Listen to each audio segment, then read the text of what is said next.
Benedetto sei tu, Signore di infinita misericordia, che nel tuo Figlio nato dalla Vergine Maria ci hai dato il modello e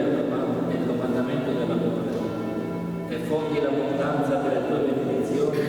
su questi tuoi figli, che si offrono per il soccorso dei fratelli.